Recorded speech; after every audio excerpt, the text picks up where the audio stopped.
348º dia. Oséias 9. Oséias anuncia o castigo de Israel. Povo de Israel, deixe de se alegrar, pare de fazer festas como os outros povos fazem. Vocês abandonaram a Deus e adoram ídolos. Em todos os terreiros onde o trigo é malhado, vocês se venderam como prostitutas ao Deus Baal e gostaram do pagamento que receberam dele. Mas daqui a pouco não haverá trigo nem azeite e faltará vinho. O povo de Israel não ficará na terra de Deus o Senhor, mas precisará voltar para o Egito e na Assíria comerá alimentos impuros. Naqueles países, eles não poderão fazer ofertas de vinho ao Senhor, nem oferecer os sacrifícios de que ele gosta. A comida que comerem será como a que é servida num velório, e todos os que a comerem ficarão impuros. Não poderão apresentar ofertas de alimento no templo do Senhor, só poderão comê-las. E o que é que eles vão fazer quando chegarem os dias das festas realizadas em honra do Senhor? Vão fugir para não serem destruídos, mas os egípcios os pegarão e os sepultarão na cidade de Mênfis. Os seus preciosos objetos de prata serão cobertos de espinheiros, e o mato tomará conta das suas casas. Está chegando o dia do castigo, o dia em que Deus castigará o seu povo, e que o povo de Israel fique sabendo disso. Mas vocês dizem, esse profeta está maluco. Diz que é inspirado, mas é louco.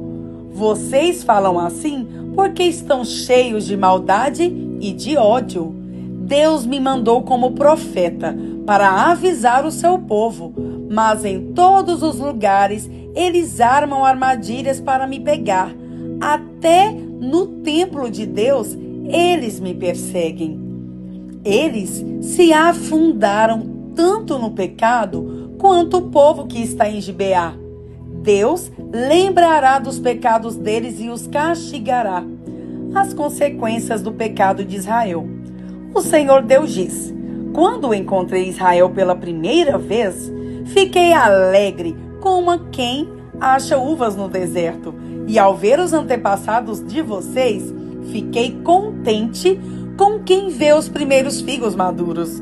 Mas quando eles chegaram ao Monte Peor, ali começaram a adorar o Deus Baal e se tornaram tão nojentos como os ídolos que eles amaram. A grandeza de Israel irá embora. Voando como uma ave, não nascerão mais crianças. As mulheres não ficarão grávidas e não darão à luz. Ainda que criem filhos, eu os levarei embora. Não deixarei nenhum só. Ai desse povo, quando eu me afastar dele. Eu via Israel como se fosse a cidade de Tiro, plantada num lugar agradável. Mas Israel levará os seus filhos para serem mortos. Ó Senhor Deus, o que é que vais fazer com este povo? Faze com que as mulheres não possam ter filhos, e se tiverem, seca o seu leite, para que não possam dar de mamar. Deus condena o seu povo. O Senhor Deus diz: toda a maldade do povo de Israel começou na cidade de Gilgal, e foi ali que comecei a odiá-los, e por causa dos seus pecados, eu os expulsarei da minha terra. Daqui em diante, não os amarei mais. Todos os seus chefes se revoltaram contra mim. Israel está ferido. É como uma árvore que não dá frutas, porque as suas raízes secaram. Mesmo que nasçam crianças, eu matarei esses filhos tão queridos. O meu Deus rejeitará o seu povo, porque eles não lhe obedecem, e eles andarão sem rumo entre as outras nações.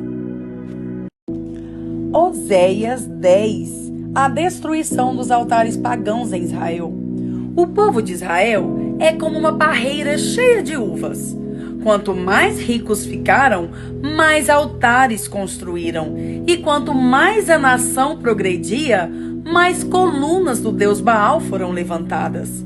Eles não são fiéis a Deus, e agora eles terão de pagar pelo seu pecado. O Senhor quebrará os seus altares e derrubará as colunas do deus Baal.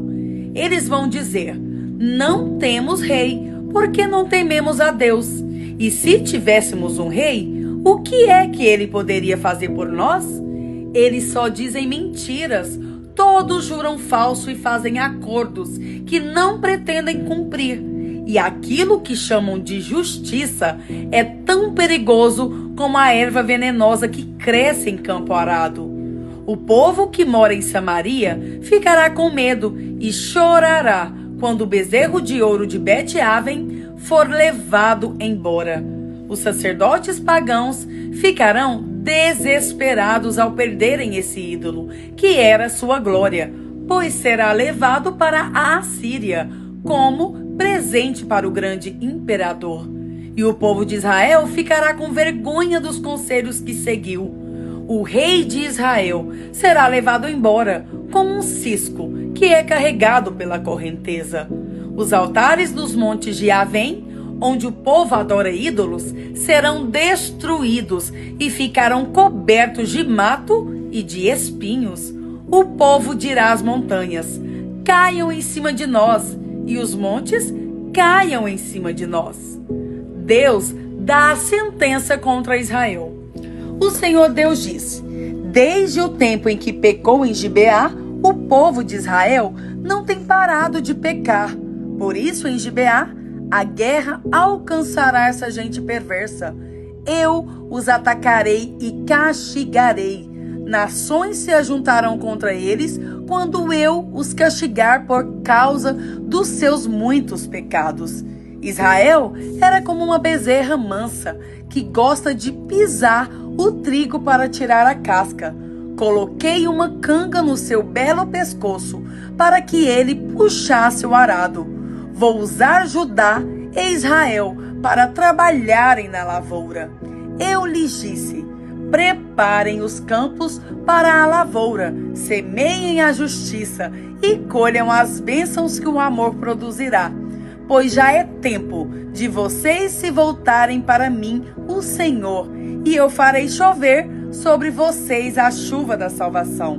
Mas, em vez disso, vocês plantarão a maldade, colheram a injustiça e comeram os frutos da mentira.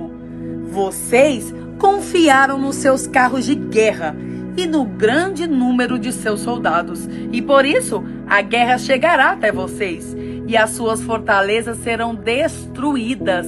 Acontecerá com vocês o mesmo que aconteceu quando o rei Salmã fez guerra contra Bet-Arbel. Ele arrasou a cidade e despedaçou as mulheres e os seus filhos. É isso o que acontecerá com o povo de Israel por causa da sua grande maldade. E quando o sol nascer, o rei de Israel morrerá.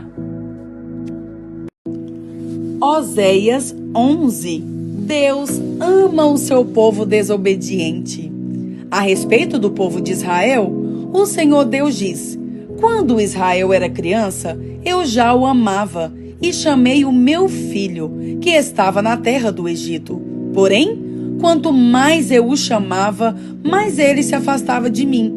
O meu povo ofereceu sacrifícios ao deus Baal e queimou incenso em honra dos ídolos.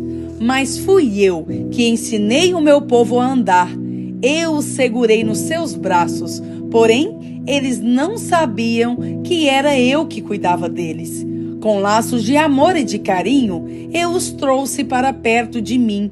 Eu os segurei nos braços, como quem pega uma criança no colo. Eu me inclinei e lhe dei de comer. Eles não querem voltar para mim, e por isso irão de novo para o Egito e serão conquistados pela Assíria.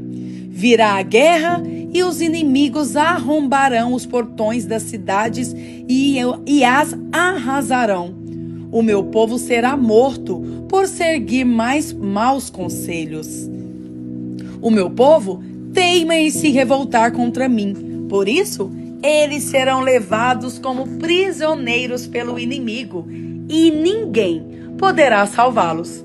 Israel, como poderia eu abandoná-lo? Como poderia desampará-lo? Será que eu o destruiria como destruí Admá? Ou faria com você o que fiz com Zeboim?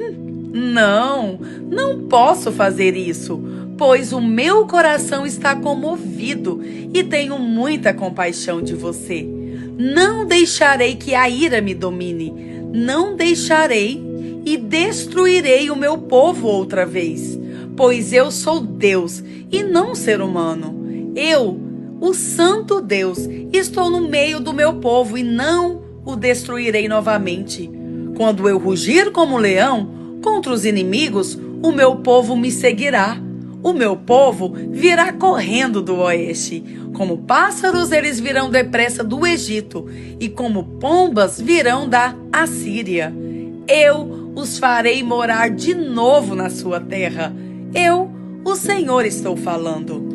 A condenação de Israel e de Judá. O Senhor Deus diz: o povo de Israel me cerca com mentiras e falsidades, e o povo de Judá se revolta contra mim, o Santo Deus, que sou sempre fiel. Apocalipse 5. O livro e o cordeiro. Na mão direita daquele que está sentado no trono, eu vi um livro em forma de rolo. Estava escrito dos dois lados e selado com 7 selos. Vi também um anjo forte que perguntava bem alto: quem é digno de quebrar os selos e abrir o livro? Mas não havia ninguém, nem no céu, nem na terra, nem debaixo da terra, que pudesse abrir o livro e ver o que lá estava escrito.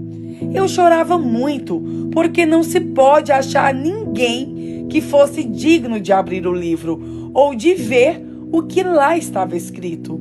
Então, um dos líderes me disse: não chore, olhe, o leão da tribo de Judá, o famoso descendente do rei Davi, conseguiu a vitória e pode quebrar os 7 selos e abrir o livro. Então vi um cordeiro de pé no meio do trono, rodeado por 4 seres vivos e pelos líderes. Parecia que o cordeiro havia sido oferecido em sacrifício. Ele tinha 7 chifres e 7 olhos, que são os 7 Espíritos de Deus, que foram enviados ao mundo inteiro. O cordeiro foi e pegou o livro da mão direita daquele que estava sentado no trono. Quando ele fez isso, os 4 seres vivos e os 24 líderes caíram de joelhos diante dele. Cada um tinha nas mãos uma harpa e algumas taças de ouro cheias de incenso, que são as orações do povo de Deus. Eles cantavam esta nova canção: Tu és digno de pegar o livro e de quebrar os selos, pois foste morto na cruz e por meio da sua morte compraste para Deus pessoas de todas as tribos, línguas, nações e raças. Tu fizeste com que essas pessoas fossem um reino de sacerdotes que servem ao nosso Deus, e elas governarão o mundo inteiro. Olhei outra vez e ouvi muitos anjos, milhões e milhões deles. Estavam de pé em volta do trono, dos 4 seres vivos e dos líderes, e cantavam com voz forte: O Cordeiro que foi morto é digno de receber poder, riqueza, sabedoria e força, honra, glória e louvor. Então ouvi todas as criaturas que há no céu, na terra, debaixo da terra e no mar, isto é, todas as criaturas do universo, que cantavam: Ao que está sentado no trono e ao Cordeiro pertencem o louvor, a honra, a glória e o poder para todos sempre. Os 4 seres respondiam: Amém. E os líderes caíram de joelhos e o adoraram.